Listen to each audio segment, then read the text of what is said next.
Okay, we're going to go over similar triangles. And what we've been given here is two triangles that we can see. And we're going to try to prove that they're similar or congruent, which is always an option too. But assuming these aren't drawn to scale, it's pretty obvious that this triangle and this triangle aren't congruent. Congruent means two triangles that are, and this is like just a rough sketch, those are supposed to be equal or the same. And by looking at this, we can probably guess they're not. But there's a good chance they are similar. So we have to go into a bunch of our old rules, okay? And actually, there's one thing I should have put here, and this will really solidify mathematically that these are similar triangles. This, when you put a dash on two lines, actually that means they're the same length. Technically make sure I'm mathematically correct here, sorry. Technically, usually they do something like this. Okay, and what that means is that these are parallel lines. Okay, so if these are parallel lines, and I'm not sure if you recall your grade 9 stuff, but essentially this creates a Z pattern. I think it might be alternating angles, but with the Z pattern, what that means is this angle and this angle are the same.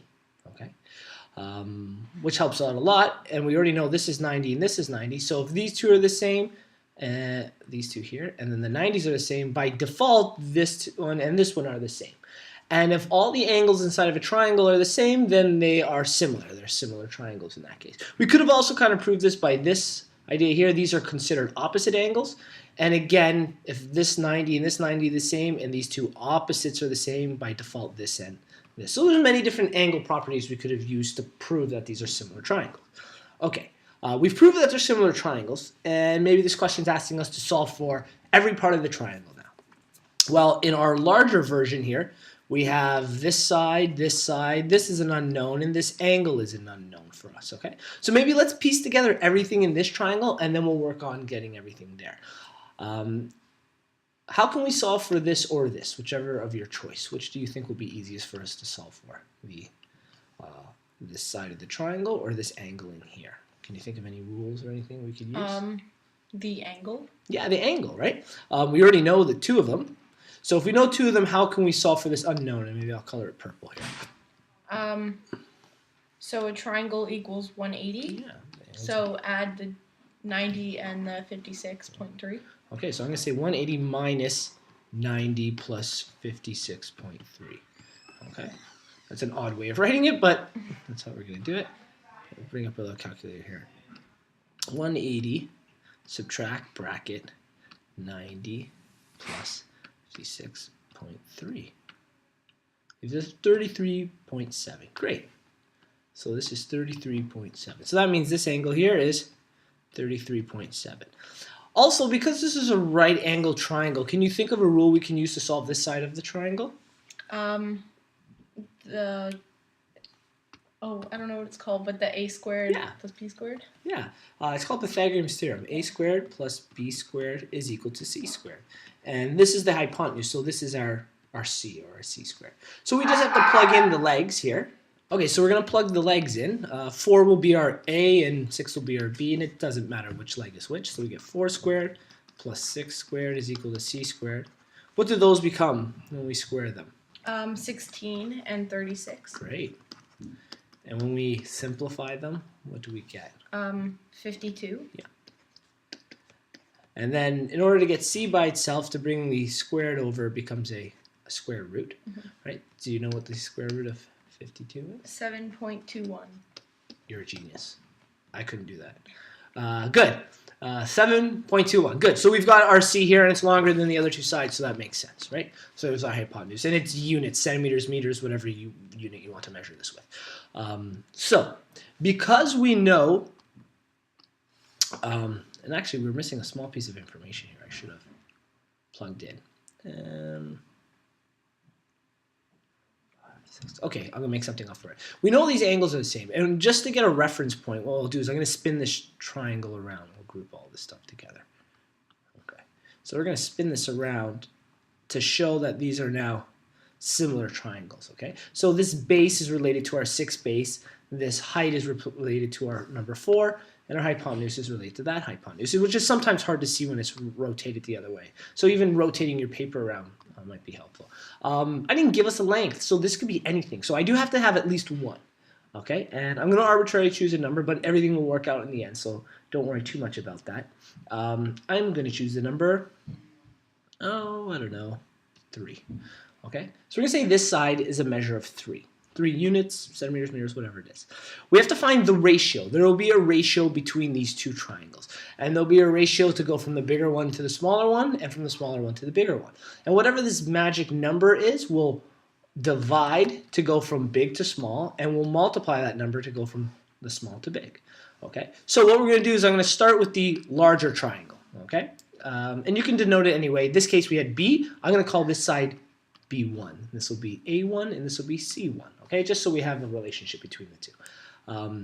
So in our similar triangle, for them to be similar, the relationship or the ratio between all of them should follow this.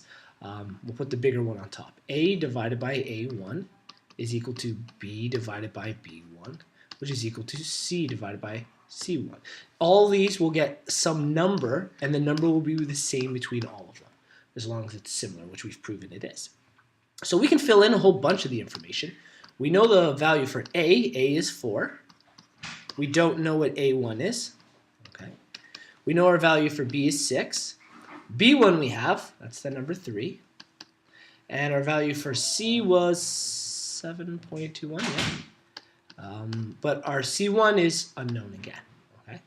Well, I can simplify the middle term, right? Do you know what 6 divided by 3 is, top of your head? If not, that's fine. In this case, it gives us 2. Okay, so we know that 4 over A1 is equal to 2, and 7.21 over C1 is equal to 2. Okay, so what we can do is we kind of break this into 2 sections. You can build this as an equation, and you can look at this as an equation to help us find our unknowns. So let's split this. The purple one, okay, we have 4 over A1 is our unknown is equal to 2. Well, we have to get A by itself. So I'm going to move A to the other side, and when I do that, I would multiply. So I'll get 4 is equal to 2 times A1. I know that can be confusing, though, right? And then to get A1 by itself, I move 2 over, and we divide by 2, right? Mm-hmm. So A1 is equal to the value of 2. Okay, that worked out really well. So A1 is equal to 2. We'll keep that on the side for now. We'll do the ratio after. In our other version, 2 is equal to 7.21. divided by C1. Same idea. Let's bring our C over. So this becomes 2 times C1 is equal to 7.21. And then to isolate, I have to divide by 2. So C1 is equal to, this becomes 3.605, I think. Okay, and that's our value for the other one. So our ratio, if we were to write it all out again, or our triangle, maybe we should write it in for our triangle. Yeah, that's the first thing we'll do. This value is 2, and this value here is 3.6, 6, yeah. 605. Oh, wow. Okay. 0.5. And as proof for all of this, we should be able to write all our ratios. We had 4 over 2 is equal to 6 over 3 is equal to 7.21 over, I should write that one in red, just to be consistent, over 3.605. And what this should show is a bunch of equivalent fractions. Okay, and for order this to be true. And 4 divided by 2 we know is 2.